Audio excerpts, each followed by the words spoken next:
I hear it all the time. Like, I'm just overwhelmed. I'm a parent that's doing this and going to PTA meetings and running over here and running a company and doing everything. How do you start to reclaim that, even if you wanted to? And yes, I agree that many are like, I'm a martyr. I'm doing this all for my children. And you want to be like, well, you got to do something for yourself for your children, right? But how do you start to reclaim that idea of empowering yourself and taking some time for the meditation, the yoga, the healthy habits?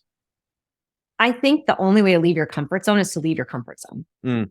And I think the difference that you feel on the other side of doing something even small, like a 10-minute walk around the block in the sunshine, will be the thing that reinforces itself. I think if you're waiting for that divine moment of suddenly feeling like, now is my time, I'm worthy of taking this time, you're probably going to be waiting forever. I've met a mom recently whose child has a genetic disorder. She's the carrier. And she was so vulnerable and saying, I feel so guilty. I know I should meditate and take the walk and do the meal prep. I know how to do that. I do that for my kid. I feel so guilty taking that 20 minutes for myself when he's going to have this thing that he's dealing with for the rest of his life. That's my fault. She used the words, my fault. And that hit me really hard. You know, she really felt so unworthy of well-being in her life because she felt so responsible for her child. So when someone comes to me saying, I don't know how to care for myself, and we do a little digging, it's not that they don't know how to care for themselves. It's that they have been unwilling to feel worthy of that time and energy. So giving them supports around accountability so they can get through the discomfort of doing it and maybe feeling moments of guilt that come up, maybe feeling fear or anxiety or shame around having not done it for so long. That's just as important as doing the things themselves, because that's what we're seeing with this population. They may not talk about it out loud, but their dirty little secret is feeling like they're not worthy of that time and energy. And we see this with parents of any kids, right? They're doing everything for the kid and nothing for themselves, even neurotypical kids. But to those parents, I would say, well, how will you know when you're worthy then? When is it enough? How will you know when it's enough? How do you actually measure that? Usually they can't measure it, because how do you measure enough? It looks different for everybody. So then giving them the push of, are you willing to just decide, I am worthy of being well today and doing something to further that purpose? That's very often where the discomfort is for them. Yeah. Yeah. And I did love the title because it's emotional healing for parents.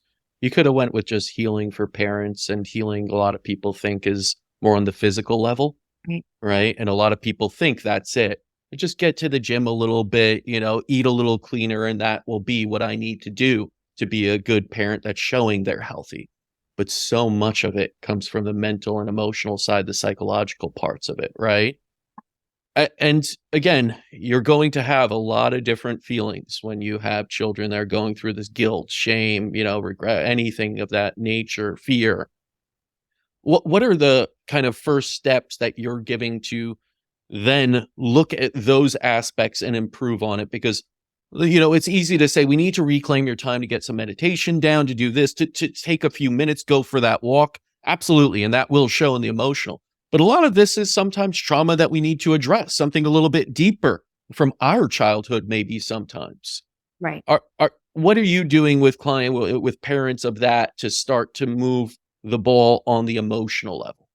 Well, for example, in the first chapter of the book, I give them a breathwork exercise that anyone can do, even a pregnant woman can do it, sitting down in your house, wherever you can, and doing that. It will take you 5 to 10 minutes. And then after that, I give them a journal prompt around, let's see what came up with that. Did you feel guilty during that? Did you feel, some people feel so angry at their child's diagnosis, they can't sit still because they don't want to see the anger or the sadness that comes up. It's almost like they're afraid it's going to be old faithful. Once it starts to come up, it won't stop. And they think, well, how will I function?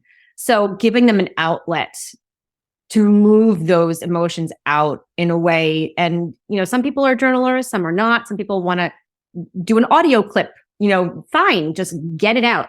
And that is the point. A lot of these parents are emotionally overwhelmed because they have all these low grade feelings of anxiety and overwhelm and stress beneath the surface.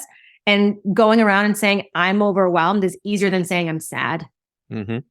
I felt blindsided. I'm hurting. I'm angry. And so giving them a place and a safe way to do that with things that are actually calming and healing for their nervous system on the other side, I believe, and I've seen in my own life, is the special sauce that they need.